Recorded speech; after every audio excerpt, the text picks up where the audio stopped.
Adalah salah satu nama karakter yang satu kali reading saya langsung bisa nengok ketika dipanggil Jai. Karena memang Fajar itu di rumah dipanggilnya Ajay. Agak takut ketika syuting.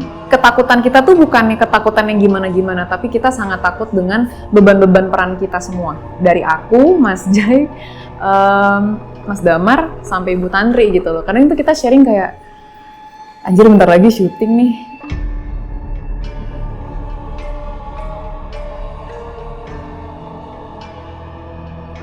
Trik ini ditulis di tahun 2023. Waktu itu saya teringat sama kisah yang memang saya alami sendiri ya, waktu itu. Di tahun 2007-2008 itu waktu saya masih sekolah ya dan masih di kampung gitu di daerah.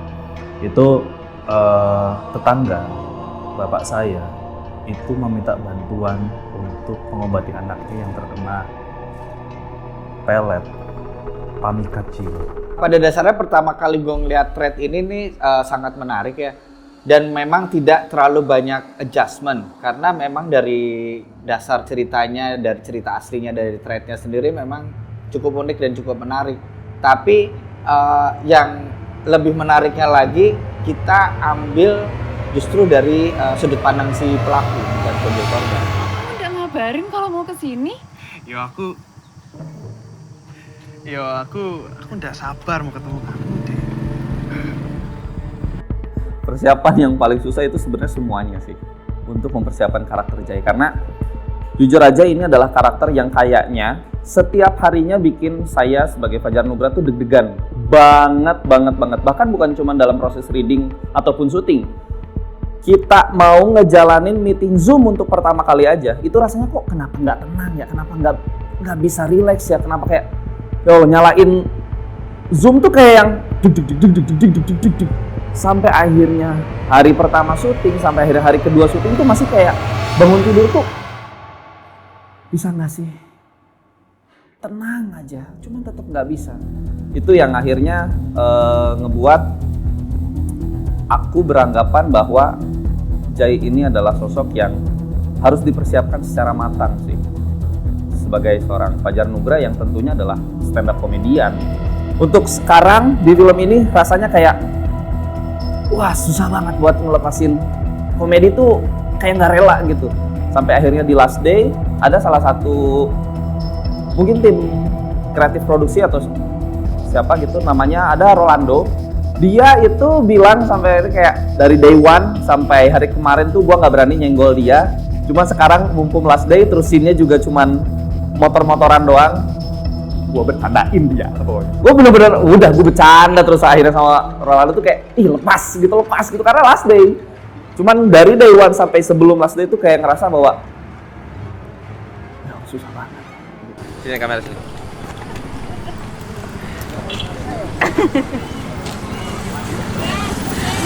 Balap P.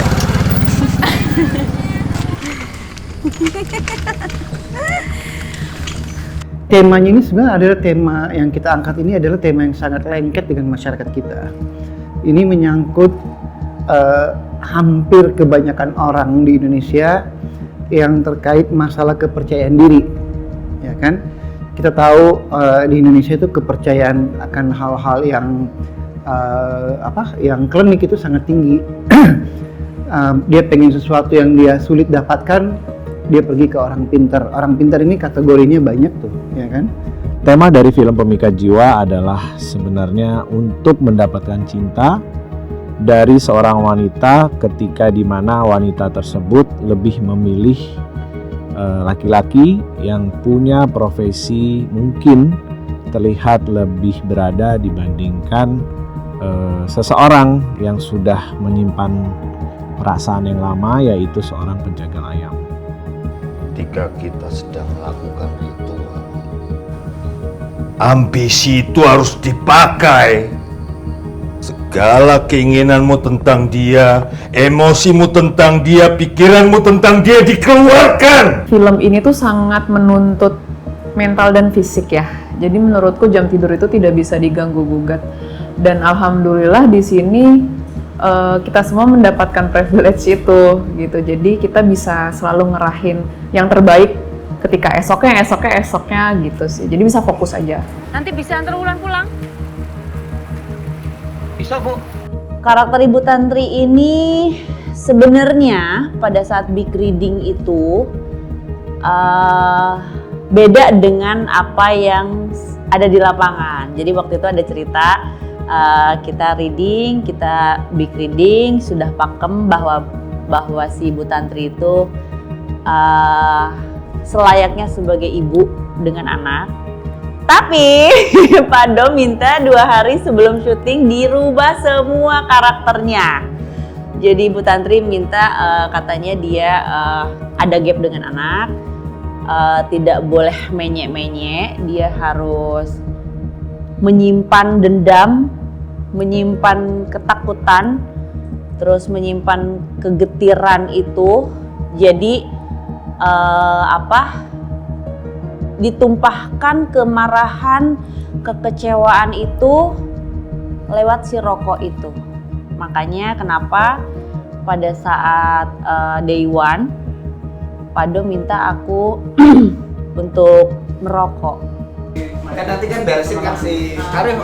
Balik lagi kan tadi ending kan. Pelan-pelan. Ya.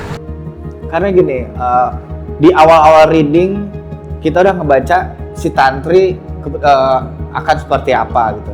Tapi sering berjalan, gue mikir ini kalau kita taruh ibu yang karakternya begini-begini aja, ini sama aja nih kayak film-film lain. Ibu yang baik, punya anak, terus ngemong. Menurut gue itu sayang banget gitu. Kayak nggak ada perkembangan dari perbedaan dari film-film horor-horor lainnya. Gimana kalau Tantri ini kita bikin lebih berkarakter ya, lebih hidup, lebih bernyawa gitu, walaupun dia tidak di dalam film tidak banyak aksi, tidak banyak bicara, tapi kita harus buat si karakter Tantri ini memorable gitu. Ya, keputusannya setelah aku pikir lama-lama, oh nih kita belokin ke sini deh, dan ternyata lebih berhasil seperti itu gitu. Ya, itu karena penting banget ya di dalam acting tuh ada namanya business acting. Karena waktu kita reading, kita lihat ini orang kok nggak ngapa-ngapain ya, terus coba deh kita kasih rokok, gue kasih rokok, terus gue suruh nonton gadis kretek, ini lo kayak gini, ternyata lebih dapat kayak gitu. Sebenarnya banyak ngobrol sama tetangga sih, karena kebetulan tetangga aku polisi. Jadi setiap ketemu pasti ngobrolin soal kostum yang aku pakai yang udah disiapkan oleh wardrobe di film ini bener atau enggak nih bang, terus cara jalan, cara ngomong, mungkin beberapa kata-kata ya, karena kebetulan kan si Damar orang Jawa, terus teman aku yang polisi ini dia orang Jawa juga, jadi aku sedikit-sedikit cari tahu soal kata-kata sanggah ya kalau nggak salah ya, kata sambungan, terus kata-kata gaul, kata-kata yang bisa diucapkan di saat si Damar marah sama Jai, atau kata-kata sweet lah. Hai, aku Givina, terus itu lihat anak Ketika metabolisme bersatu dengan argumentatif yang ada satu hal yang mungkin akan dirindukan ketika semua proses syuting sudah selesai, itu adalah Gila sih. selama berapa hari? 17 hari kita syuting, belum dihitung libur. Rambut ini benar-benar nempel di belakang kepala gua. Tidur tuh rasanya kayak mana posisi yang nyaman, mana posisi yang nyaman. Rasanya tuh kayak aduh nggak tenang, deg-degan, overthinking, segala macam semuanya.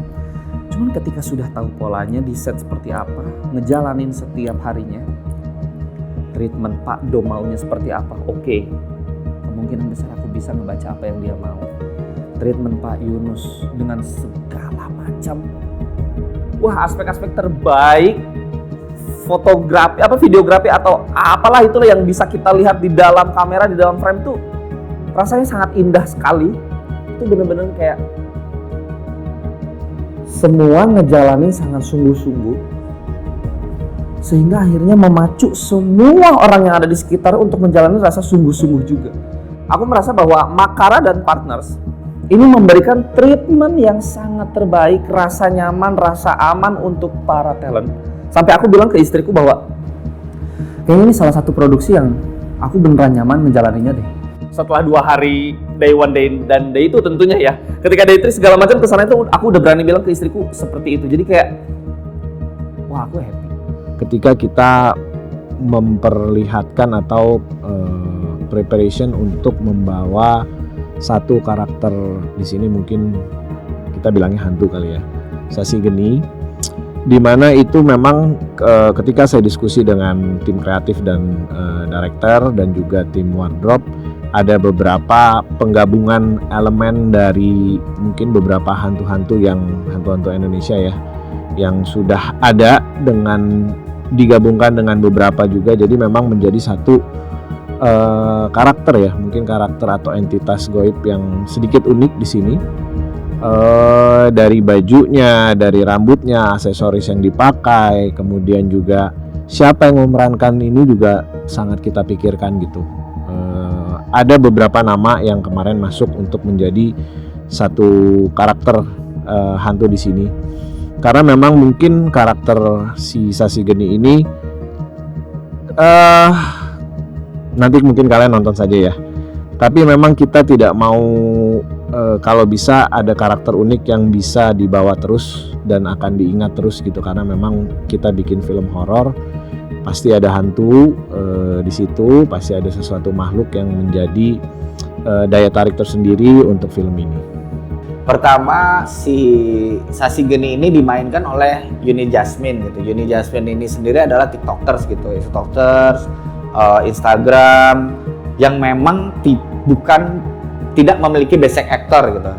Ya, pengalaman pertama dia banyak canggungnya, banyak ininya, banyak bingungnya, banyak ragu-ragunya gitulah. Ketika di makeup dan onset tuh memang the best sih, memang kita nggak salah pilih dia gitu. Kita tidak salah mengambil keputusan bahwa dia yang menjadi sosok Sasi Geni. Itu keputusan yang tepat sih. Pengalamannya campur aduk ya, kaget, namanya baru pertama ya. Misalnya di lokasi syuting, nunggunya lama, kemudian seru-seru, orang-orangnya juga baik-baik gitu. Pokoknya seru deh, pokoknya pengalamannya. Kalau syuting bikin konten kan kita sengalir aja ya, sesuai dengan mau kita, terus ngalir aja. Kalau main film kan memang udah ada perannya, terus ada waktunya, terus actingnya gimana gitu, beda dong. Yang mengganggu itu mata ya, mungkin pakai softlandnya. Jadi ngelihat orang tuh kayak harus deket dulu baru kelihatan samar-samar. Kemudian kukunya itu kita misalnya mau ke kamar mandi, kalau kemana itu susah. Ke kamar mandi hitam, kita megang apa langsung hitam, baju hitam semua itu, mau ngapa-ngapain susah gitu. Terus bekasnya juga nempel di sendal, di baju gitu, hitam-hitamnya. Itu aja sih yang riweh selama dandan Sasi Geni gitu.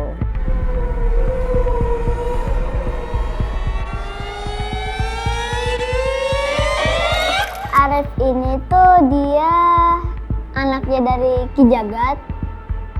Terus dia tuh selalu dititipin sama budenya ya. Jadi dia tinggalnya sama bude sama Baulan ya kan, kakak sepupu gitu.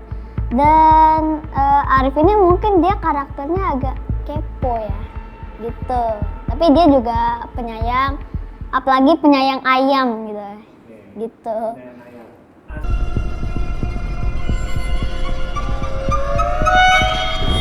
Nah, untuk pemikat jiwa ini aku rasa nggak semuanya harus Jawa gitu, cuma logatnya aja gitu kan, supaya apa? Supaya orang-orang yang di luar Jawa ini bisa tetap menikmati film ini dengan baik gitu kan. Dan untuk proses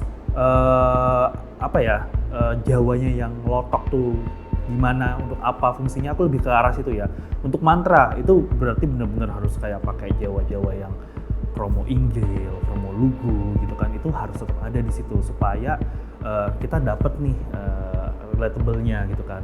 Nggak mungkin kan ada mantra Jawa, kita udah pakai medok Jawa, pas mantranya medok Jawa juga, itu kayak nggak spesial. Tapi kalau jika itu pembacaan mantra-mantranya tetap dengan mantra-mantra yang sebenarnya mantra di sini pun sebenarnya mantra aslinya, cuma aku modifikasi supaya tidak digunakan sembarangan gitu kan.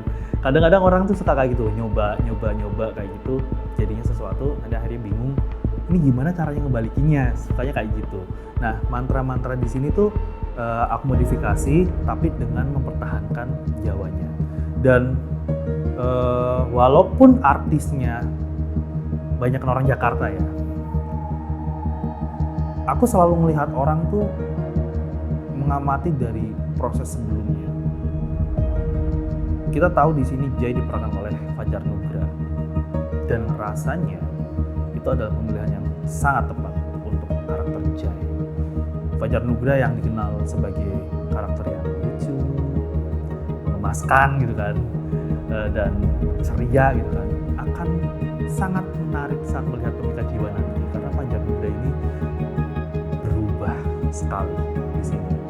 Bahkan dia sempat ngomong pas pendalaman karakter dan lain-lain tuh sempat dia agak drop apakah bisa atau tidak, tapi aku yakin karena waktu pas lagi dari tim ngomong Fajar Nugra ya sebagai Jai, aku langsung lock itu, tolong kunci dia, karena aku di beberapa filmnya dia aku selalu ngikutin, dan Fajar Nugra ini bukan cuma stand komedian, dia bisa acting, dia artis, dia pemain itu, dan nampak dari semuanya, nggak cuma Fajar, Erdin, terus Kivina, terus Rafan, semua yang ada di sini memberikan effortnya, dan aku lihat waktu di set, oh mereka keren banget, tempatnya, atmosfernya, terus juga karakternya masing-masing, dan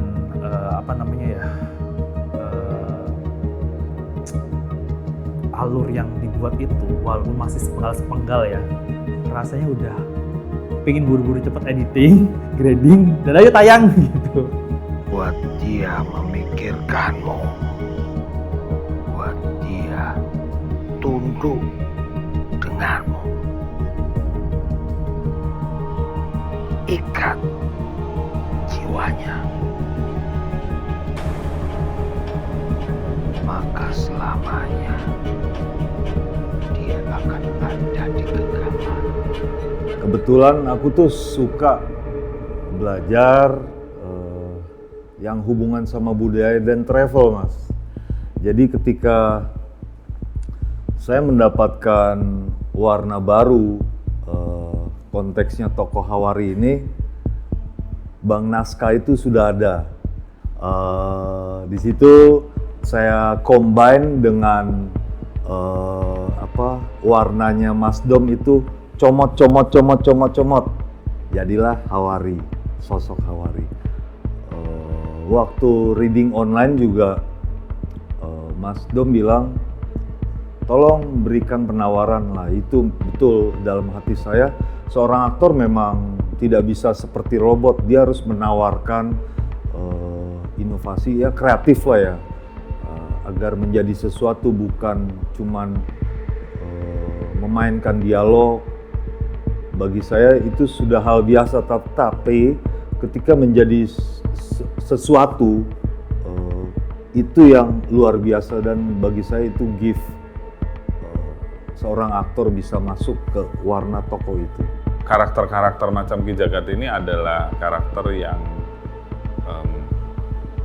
menjembatani antara dunia biasa atau kenyataan yang dunia yang kasat mata dengan yang tak kasat mata, yang memang dia selalu berada di antara. Juga sebenarnya orang-orang macam Ki Jagat ini kan dia semacam pasti ada banyak hal dalam hidupnya yang dia korbankan gitu. Nah, termasuk juga misalnya dengan keluarga gitu, hubungannya dengan keluarga, karena dia pekerjaannya kan berhubungan dengan apa istilahnya ya? Kalau mungkin di dunia sekarang tuh ya ada medis, ada dokter, ada konsultan, psikolog gitu. Nah mungkin sebenarnya Ki Jagat tuh berada di ranah itu sehingga pasti sehari-harinya gitu dia lebih banyak berinteraksi dengan orang lain ketimbang dengan keluarga, bahkan dengan dirinya sendiri gitu. Atau orang-orang yang macam ini yang memiliki satu keterampilan atau pengetahuan yang khusus tentang dunia gaib ini biasanya memang orang yang secara kayak ya pasti ada pengorbanan lah yang dia korbankan untuk mendapatkan pengetahuan itu. Yang kalau di dalam konteks Ki Jagat di cerita ini ya keluarganya sebenarnya. Dia tuh selalu menganggap dunia tuh baik-baik aja. Padahal enggak. Itu yang menurut aku menjadi kekurangan juga untuk Wulan. Jadi karena terlalu polos jadinya terlalu naif. Karena terlalu naif, dia nggak sadar dengan dampak apa yang dia kasih ke orang-orang sekelilingnya. Dan ketika dia tahu apa efeknya untuk orang lain, kalau itu buruk buat dia tutup kuping gitu. Jadi kayak nggak mau tahu itu sih. Karena for me Wulan itu sebenarnya good listener. Wulan itu kalau misalnya aku jadi teman curhat dia gitu, aku curhat nih sama Wulan, dia tuh tahu apa yang mau dia tuh tahu apa yang mau aku denger. Dia selalu ngasih yang baik-baiknya aja. Iya nggak apa-apa kok, tapi kamu udah benar, tapi kamu tuh udah gini tahu, jadi it's okay gitu. Tapi kan sebenarnya teman yang baik nggak gitu dong. Kalau emang salah, ngomong aja salah gitu. Tapi dia nggak, dia tuh pengen pleasing everyone.